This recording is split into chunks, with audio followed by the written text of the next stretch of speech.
편의점도 없던 시절. 식당들이 문을 닫으면 요깃거리라곤 가게에서 파는 삼립빵 정도밖에 없던 1990년. 추석 연휴를 맞은 대학 가는 지방에서 상경한 학생들도 모두 귀성하여 한산하기 그지없었다.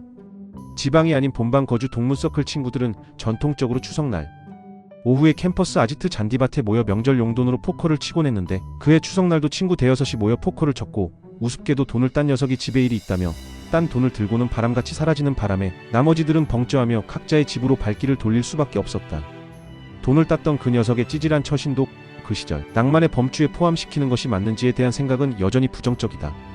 어찌됐든 그들 중 하나였던 후도 집으로 돌아가려 학교 후문을 나와 버스 정류장으로 가는 중에 먼발치에서 어떤 어둠의 실루엣을 보게 되었다.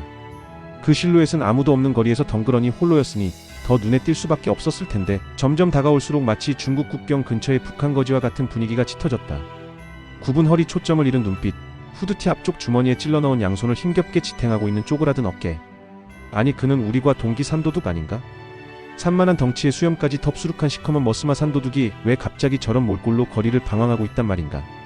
후는 곁을 지나치면서도 자신을 알아보지도 못한 산도둑의 어깨를 치며 이게 도대체 어찌된 일인지 다그쳐 물어봤다. 산도둑은 너무나 지쳐있는 목소리로 자신과 자신을 포함한 제주도의 아들들은 이번에 제주도에 가지 못했으며, 문을 연 식당도 없고 가게에는 남은 빵조차 없어서 생라면 몇 개만 부셔먹으며 거의 이틀을 굶다가 뭐라도 구해보려고 겨우 몸을 일으켜 여기저기 근처를 다녀보고 있는 중이라고 했다. 그 당시 제주도 아이들은 기숙이라는 형태의 잠만 자고 차취는 불가능한 방을 얻어 유학하고 있었는데, 이 경험 없는 신입생들은 상황이 이렇게 될 줄은 전혀 예측하지 못했었던 것 같다. 후는 갑자기 너무 마음이 급해졌다. 이보다 총각을 다투는 일이 어딨겠나 싶어졌다.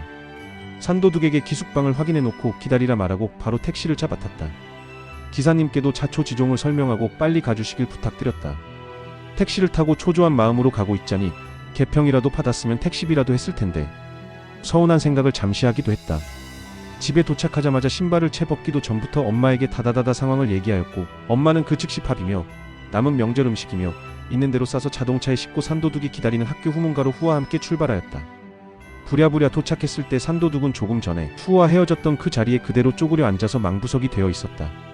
후의 엄마는 산도둑에게 인사도 필요 없다 손사래를 치시며 어서 가자셨고, 음식들을 들고 산도둑과 함께 산도둑의 기숙방 문을 연 순간 세 구의 시체가 배를 깔고 미동도 없이 방바닥에 널브러져 있었다.